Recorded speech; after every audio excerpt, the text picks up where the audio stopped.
దేవుని ప్రియమైన వారులారా, ప్రభు అంటున్నాడు, నీ విశ్వాసమే. చెప్పాలి, అద్భుతాలు ఎవరిదో ఎలా జరుగుతున్నాయి? నీ ద్వారానే. నువ్వు నమ్మితే, నువ్వు విశ్వాసం ఉంచితే, నువ్వు ప్రార్థిస్తే, నువ్వు నమ్మకంతో వస్తే అద్భుతాలు జరుగుతాయి. స్తోత్రం. యేసు దగ్గర అద్భుతాలు ఉన్నాయి, కానీ కొన్నిసార్లు ఆయన స్వయంగా చేశాడు. ముట్టి బాగు చేశాడు, ఆజ్ఞాపించి బాగు చేశాడు, ఉమ్మివేసి బాగు చేశాడు, వేళ్ళు పెట్టి బాగు చేశాడు, లెమ్మని చెప్పి బాగు చేశాడు, చెయ్యి పట్టుకుని బాగు చేశాడు, ఎన్నో రకాలుగా చేశాడు. కొన్నిసార్లు ఏమీ చేయక్కర్లేకుండా నీ విశ్వాసమే బాగు చేసింది అన్నాడు. కొంతమంది విశ్వాసం బట్టి, అయ్యా నీ విశ్వాసం గొప్పదే, అమ్మా నీ విశ్వాసం గొప్పదే, నీ విశ్వాసాన్ని బట్టే నీకు కలుగ్గాక అన్నాడు. స్తోత్రం కలుగునుగాక. ఎరుకోలో గుడ్డివాడిని గురించి మనం చెప్పుకున్నాం కదా మొన్న శుక్రవారము.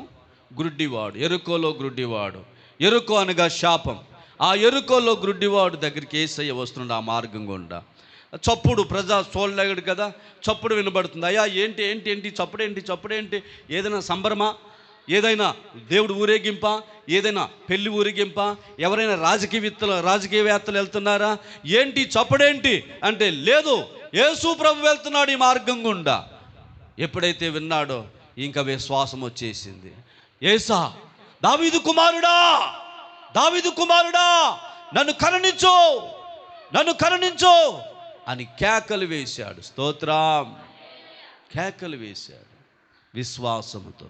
అక్కడ ఉన్న వాళ్ళందరూ కూడా, సైలెన్స్, మాట్లాడుకో, అరవకో, కేకలేకు, మాట్లాడుకో, బిసైల్ మాట్లాడద్దు, కేకలేద్దన్నానా, అరవద్దన్నానా అని ఆఫ్ చేసేస్తున్నారు. పాపం వాడు ఎవరు అండి? గుడ్డివాడు. యేసయ్యను వెతుక్కోలేడు. పోనీ యేసునైనా ఆపి, ప్రభువాడు గుడ్డోడు, ఆయన కాస్త బాగు చేయని హెల్ప్ చేయాలి. లేకపోతే నేను వీడినైనా తీసుకుని వెళ్ళి, ప్రభువా వీడు గుడ్డోడు, కాస్త మీ చేసి బాగు చేయండి అని అనాలి. ఆ రెండూ చేయలేదు. అరవక అని అంటున్నారు. హల్లెలూయా.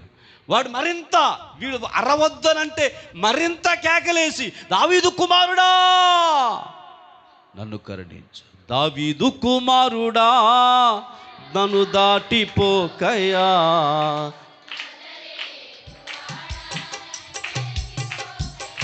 దావీదు కుమారుడా నన్ను దాటిపోకయ్యా,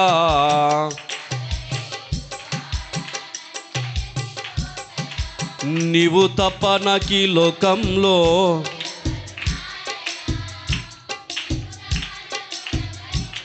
చోటే లేదయా, దావీదు కుమారుడా నన్ను దాటిపోకయా, నజరేతువాడా. హల్లెలూయా. యేసయ్య నిలిచిపోయాడు.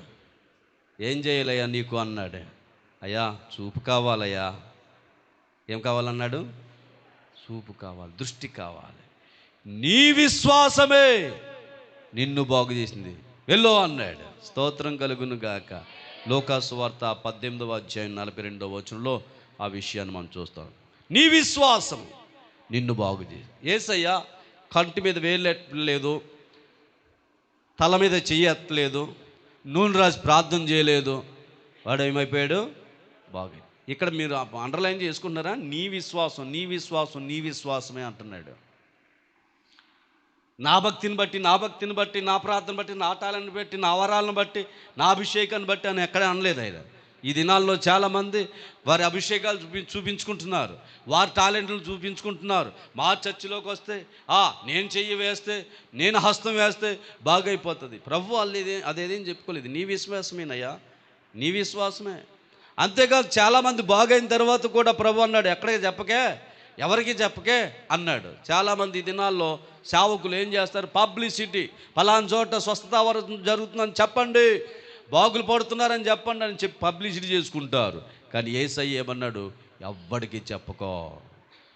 ఎన్ని రోగాలు బాగు చేసిన యేసయ్య ఏమన్నాడు? ఎవరికి చెప్పొద్దని ఖండితంగా ఆజ్ఞాపించాడు. పబ్లిసిటీ ఆయన కోరుకోలేదు. స్తోత్రం కలుగును గాక. హల్లెలూయా. అలాగే మత్తయి సువార్త 9:27లో కూడా చూసినట్లయితే ఇద్దరు గుడ్డివారు దావీదు కుమారుడా మమ్మల్ని కరుణించమని కేకలు వేశారు. హల్లెలూయా. ఒకటి పాత ఎరుకోలో ఉన్న గుడ్డివాడు, ఇక్కడేమో కొత్త ఎరుకోలో ఉన్న గుడ్డివాడు అనమాట. ఈ ఇద్దరు కూడా